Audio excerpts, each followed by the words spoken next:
సోనియా విష్ణుప్రియ విషయంలో గొడవ ఇంకా చల్లారేటట్లేదు. విష్ణుప్రియ చల్లారదామని పెడుతున్నప్పటికీ కూడా సోనియా మాత్రం తన వక్ర బుద్ధి చూపిస్తూనే ఉంది. అటు నిఖిల్‌కి, ఇటు అభయ్‌కి, అటు పక్కన పృథ్వీకి. మొత్తాన్ని మీద పైకి తన ఒక విషయం చెప్తూనే ఉందనమాట. విష్ణుప్రియ గురించి, శేఖర్ భాష గురించి విషయం కక్కుతూనే ఉంది.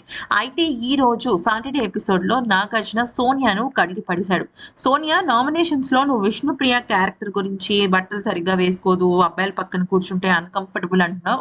అసలేంటి అన్‌కంఫర్టబుల్ నాకు తెలుసుకోవచ్చా అంటే అప్పుడేమంటుందంటే, సార్ ఆ రోజు వీకెండ్ ఎపిసోడ్ రోజు విష్ణుప్రియ శారీ కట్టుకుంది. శారీకి ఓన్లీ బ్లౌజ్ మాత్రమే తను వేసుకుంది. ఇంకా ఆహ్, ఆ టైంలో ఆదిత్య గారు వచ్చేసరికి తను ఆయన అంటే ఆదిత్య గారు అన్‌కంఫర్టబుల్ గా ఫీల్ అయ్యారు.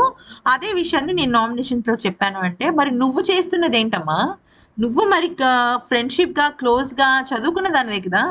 ఒక అర్బన్ అంటే మనం ఒక షోలో ఉన్నాం, లేకపోతే ఒక జనజీవన సొసైటీలో ఉన్నాం, ఫాస్ట్‌గా ఉంది కల్చర్ అన్నప్పుడు, మరి నీకు ఇవన్నీ లేదా అని చెప్పేసి ఈ ఫోటోలు కనుక మీరు చూసినట్టయితే తనను గట్టిగా నిఖిల్‌ని హగ్ చేసుకుంటోంది. తను గట్టిగా పృథ్వీని హగ్ చేసుకుంటోంది. అన్నీ చేస్తోంది. మరి విష్ణుప్రియ విషయంలో తనకేంటి ప్రాబ్లమ్? ఆదిత్య గారు చూసి సిగ్గుపడితే ఆదిత్య, విష్ణు మాట్లాడుకోవాలి. మధ్యలో ఈమెకేంటి అందరిని తీసుకొచ్చి విష్ణుప్రియ మీద రాంగ్ ఎలిగేషన్ వేయడం తప్పు కదా! మరి ఇవన్నీ ఈ ఫోటోలన్నీ కూడా తను నిండుగా బట్టలు వేసుకొని తను చేస్తున్నది కరెక్టా? అదే విషయాన్ని నాగార్జున నిలదీస్తాడు. ఇంకొకసారి ఇలాంటివి రిపీట్ అవ్వనివ్వకుండా చూడు అంటాడు.